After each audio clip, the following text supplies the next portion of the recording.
दोस्तों, मैं आशा करती हूँ कि आप सभी अच्छे होंगे। तो आज हम शुरू कर रहे हैं हिंदी का न्यू चैप्टर।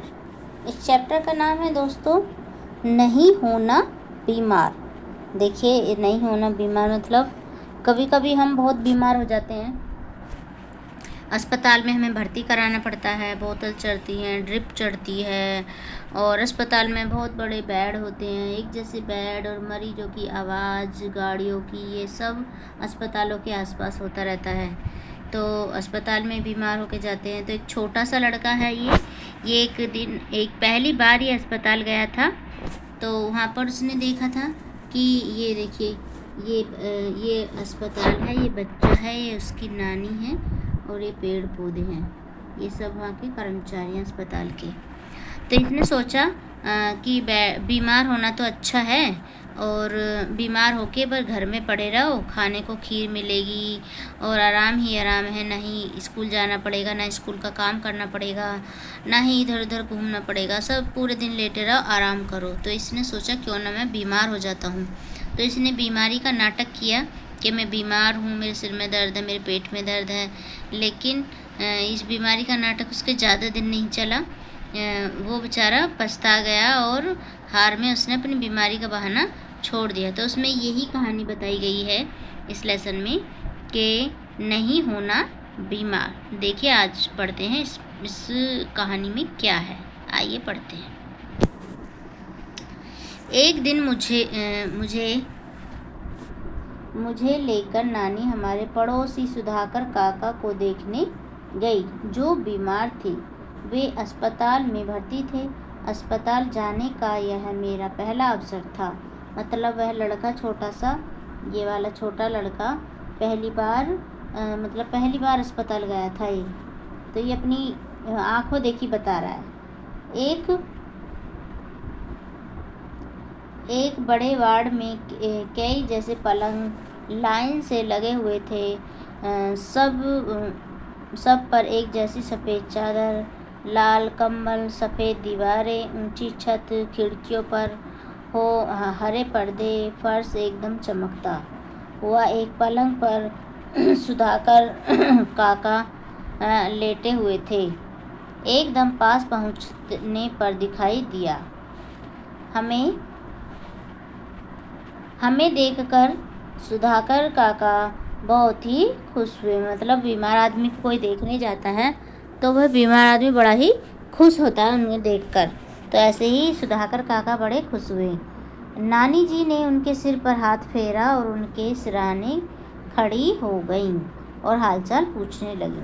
मतलब जो नानी थी सुधाकर काका के पास खड़ी हो गई। देखिए, यहाँ पर मैं दिखाती हूँ, ये है, ये सुधाकर काका है, ये नानी है और ये बच्चा है और ये नर्स है और ये और पेशेंट है। ठीक है। अब एक बड़े वार्ड पर पलंग लाइन से लगे हुए हैं, एक जैसी सफ़ेद चादर और लाल कंबल, सफ़ेद दीवारें, ऊंची छत, खिड़कियों पर हरे पर्दे और फर्श एकदम चमकता हुआ। एक पलंग पर सुधाकर काका लेटे हुए थे। एकदम पास पहुंचने पर दिखाई दिए। मतलब एकदम पास पहुंचने पर दिखाई दिए। हमें देखकर सुधाकर काका जैसे खुश हो गए। नानी जी ने उसे सिर पर हाथ फेरा और उनके सिरहाने खड़ी हो गई, हाल चाल पूछने लगी। अस्पताल का माहौल मुझे बहुत ही अच्छा लगा। मतलब अस्पताल का जो माहौल है उस लड़के को बहुत अच्छा लग रहा था। अब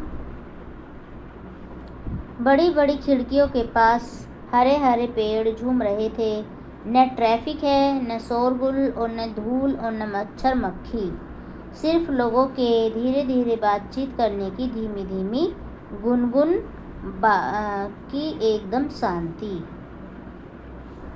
ठीक है। मतलब अस्पताल के माहौल में बड़ी बड़ी खिड़कियाँ थी, हरे भरे पेड़ थे और ट्रैफिक की शोरगुल और न ही धूल न मच्छर मक्खी थे और धीरे धीरे वहाँ लोग बात कर रहे थे।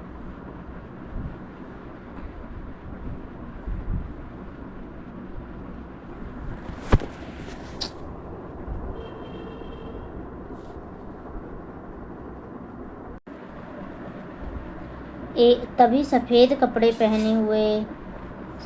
कपड़े में एक नर्स आई और नर्स ने नानी को देखकर अभिवादन में सिर हिलाया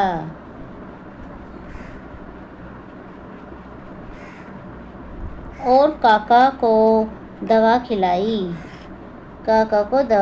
नानी जी काका के लिए साबूदाने की खीर बनाकर लाई थी। मतलब जो बीमार हो जाते हैं व्यक्ति, या तो उन्हें खिचड़ी खिलाई जाती है या फिर साबूदाने की खीर। तो वही वो काकी लेकर आई थी उनको खिलाने के लिए, सुधाकर को। नर्स से पूछा कि खिला दूं? नर्स ने कहा हाँ कहने पर उसके जाने के बाद नानी ने चम्मच से धीरे धीरे काका को साबूदाने की खीर खिलाई। काका ने बहुत स्वाद लेकर खाई थी। क्या ठाठ है बीमारी के भी। उनने सोचा लड़के ने, भाई बीमार होने पर तो खीर मिल रही है लेटे लेटे, और कोई दूसरा ही खिला रहा है। खीर मिल रही है बढ़िया मज़े वाली, इसलिए बीमार होना चाहिए। वो सोचने लगा अपने मन में। मैंने सोचा ठाठ के साथ साफ सुथरे बिस्तर पर लेटे रहो और साबूदाने की खीर खाते रहो। और सुधाकर काका की जगह मैं होता, मैं कब बीमार पड़ूंगा। वो लड़का मन में सोच रहा है कि मैं कब बीमार पड़ूंगा, यहाँ तो मज़े हो रहे हैं बीमारी के कारण। कुछ रोज बाद एक दिन मेरे स्कूल जाने का मन नहीं किया। मैंने होमवर्क भी नहीं किया था और स्कूल जाता तो ज़रूर सज़ा मिलती। मैंने सोचा बीमार पड़ने के लिए आज का दिन बिल्कुल ठीक रहेगा, चलो बीमार पड़ जाते हैं। उसने लड़के ने सोचा कि आज मैं स्कूल नहीं जाता हूँ और बीमार पड़ जाता हूँ, ताकि मुझे खीर खाने को मिले साबूदाने की। मैं रजाई से निकला ही नहीं। नानी जी उठाने आई तो मैंने कहा मैं बीमार हूँ। क्या हो गया? मेरे सिर में दर्द हो रहा है, पेट भी दुख रहा है और मुझे बुखार भी है। उसने लड़के ने बोला कि मेरा सिर भी दुख रहा, पेट भी दुख रहा है और बुखार भी है। नानी चली गई। अब मैं रजाई में पड़ा घर में चल रही गतिविधियों को देख रहा था। मैं चल रही गतिविधियों को अनुमान लगाता रहा। अब छोटे मामा नहाकर निकले। अब कुसुम मौसी रोज की तरह नाश्ता छोड़कर कॉलेज बस पकड़ने भागी। अब मुन्नू अपना जूता ढूंढ रहा है। अब छोटे मामा ने साइकिल उठाई। अब सब चले गए। अब घर में मैं अकेला रह गया। पता नहीं कब झपकी सी आ गई।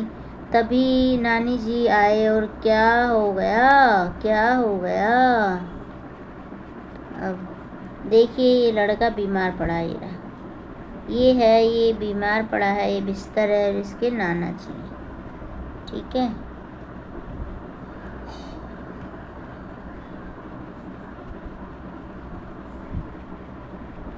अभी बुखार आ गया है।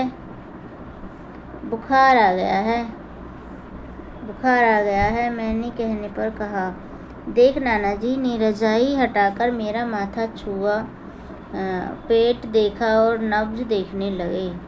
इस बीच नाना जी भी आ गए। क्या हुआ नानी जी ने पूछा। बुखार तो नहीं है नाना जी बोले, बुखार तो नहीं है। आपको पता नहीं चल रहा है, थर्मामीटर लाकर देखिए। मैंने कहा मुझे पता था घर में कोई थर्मामीटर नहीं है। थर्मामीटर से बोलते हैं जिससे हम बुखार चेक करते हैं, तो उसको बोलते हैं थर्मामीटर लगा। खुद को बीमार साबित करने के लिए है चाल अच्छी थी। बहुत ढूंढा गया, थर्मामीटर मिला ही नहीं। शायद कोई मांग कर ले गया था। अच्छा, फिर नाना जी की आवाज़ आई, ले पुड़िया खा ले। नाना जी की आवाज़ आई कि ले भाई दवाई खा ले। पहले पुड़िया चलती थी दवाई की, तो उसे बोले पहले पुड़िया खा ले भाई। ने चाहते हुए मुझे कड़वी पुड़िया खानी पड़ी। उन्होंने सोचा कड़वी पुड़िया तो कड़वी होती है, दवाई की जो पुड़िया आती है वो कड़वी होती है। फिर काढ़े जैसी चाय पीनी पड़ी, मतलब उसे काली चाय जो बोलते हैं, काढ़े वाली चाय, वो चाय पीनी पड़ी। फिर नानी बोले आज मुझे कुछ खाने को मत देना। नाना जी बोले इसे कुछ खाने को मत देना, आज आराम करने दो, शाम को देखेंगे। मतलब नाना जी बोल के चले गए कि इसे कुछ खाने को मत देना, और जितना भूखा रहेगा इतना ही सही जल्दी होगा। मैं पता नहीं कब नींद में गुड़ुप हो गया। कुछ देर बाद अब मेरी आँख खुली। मुझे बड़ी तेज इच्छा हुई कि इसी समय बाहर निकलकर दिन की रोशनी में अपनी गली की चहल पहल देखूं, और देखा जाए कि चंदू भाई ड्राई क्लीन क्या कर रहे हैं, तेज राम की दुकान पर कितने ग्राहक बैठे हैं, महेश घी सेंटर से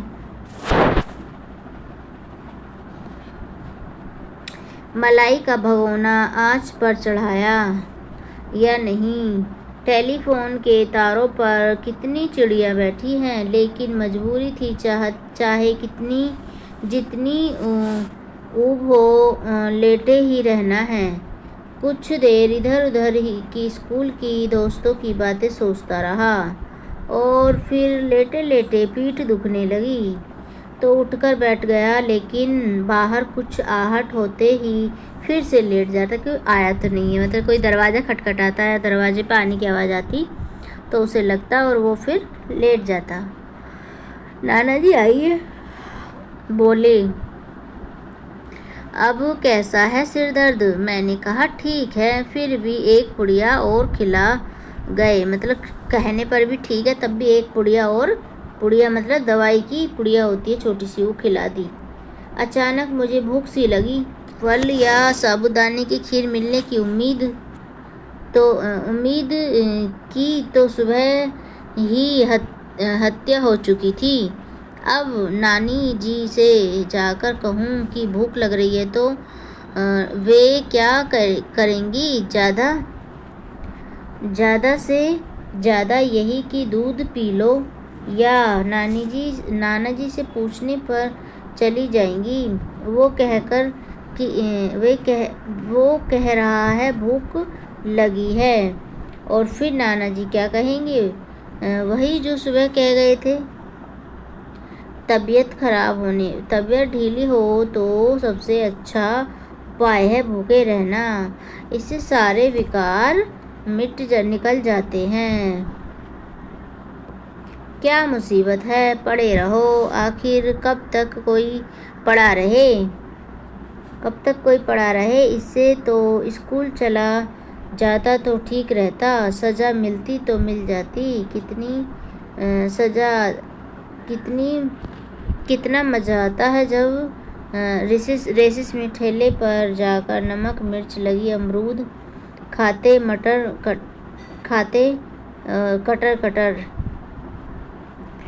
कटर मतलब काट कर, अमरूदों पर मसाला लगाकर और उन्हें काट कर खाते हैं। फिर झपकी लग गई, लेकिन भूख के कारण ठीक से नींद भी नहीं आ रही, और आँख जरा लगती भी तो खाने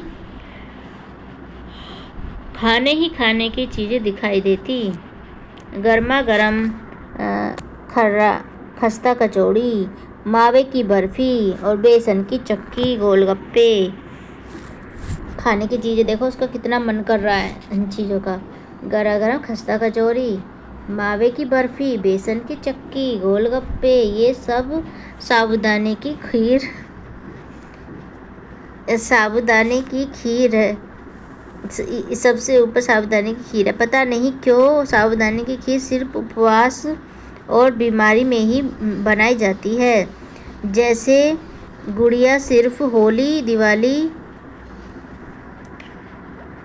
गुंजिया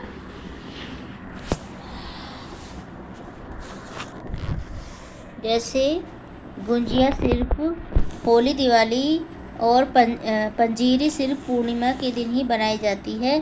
क्यों? क्या ये चीज़ जब इच्छा हो तब नहीं बनाई जा सकती? कोई मना करता है क्या? हे भगवान, यह तो अच्छी खासी बोरियत हो गई।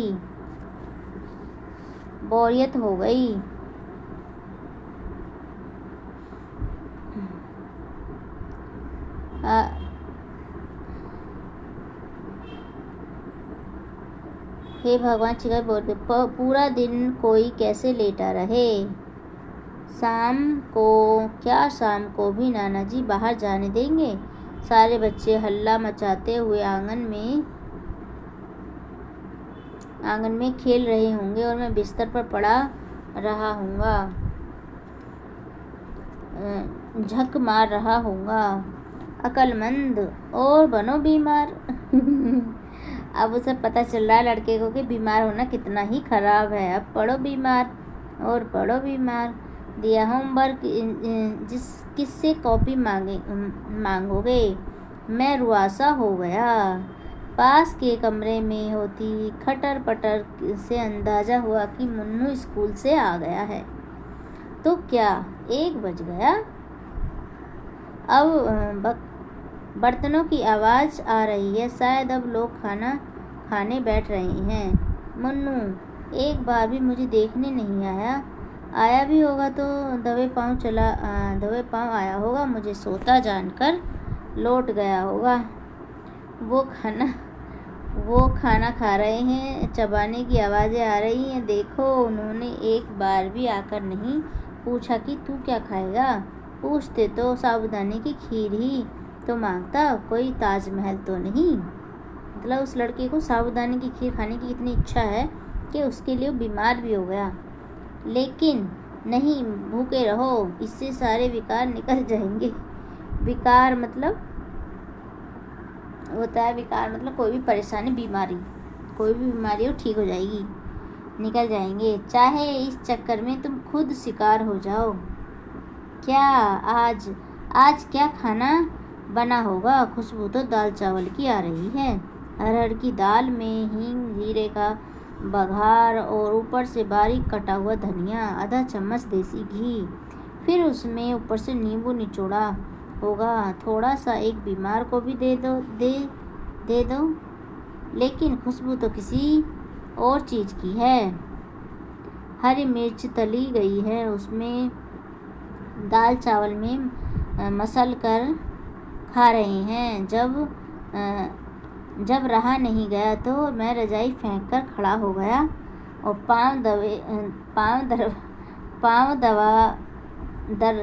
दरवाजे तक गया और चुपके से झांक कर देखा।